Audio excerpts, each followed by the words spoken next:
Okay, if you carefully look at the coefficients, so these two coefficients are multiples of this. So these two are multiples of this. Okay, this is not a multiple of that, right? So it would be easiest to either eliminate the x or the y. Okay, so if I call this equation 1, 2, 3. So you can choose, but I'm going to here eliminate x.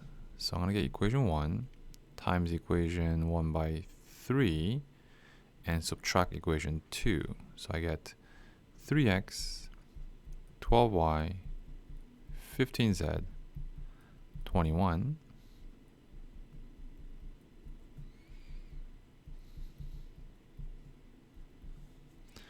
Subtract, and I get 10y minus 18z is equal to minus 28. Divide through by 2. Okay, let me call that equation 4.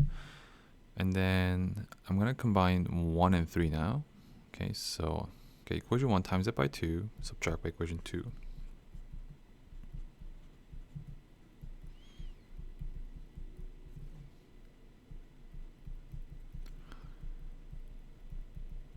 Okay, now if you subtract, you get 7, 15 minus 22. Okay. Let's see here. Ooh, this is still not a nice set of numbers. Okay, so let me isolate for z here. Doesn't really matter which one you isolate, but either way we're gonna deal with some fractions here. Multiply both sides by -1. And okay, z is 14 plus 5y over 9. So now from here, let me call this 4 prime to say I change 4. And I'm going to put 4 prime, I'm going to sub it into 5, right? And show the work here.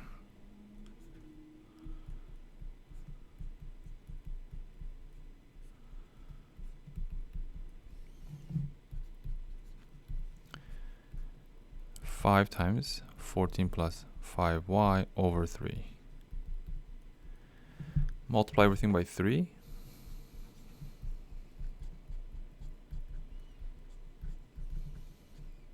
Okay, now we do have an equation with only y.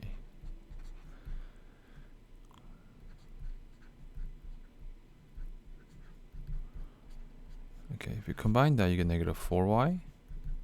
Add both sides by 70, and you get 4, positive 4. Okay, actually turns out nice. So plug it back in here. Z is going to be 14 minus 5 over 9. So Z is also 1. That's nice. Let's now plug it into 4 is -1. I'm going to plug it back up here. 5, 1 equals -7. X minus 9 is -7. X is equal to 2.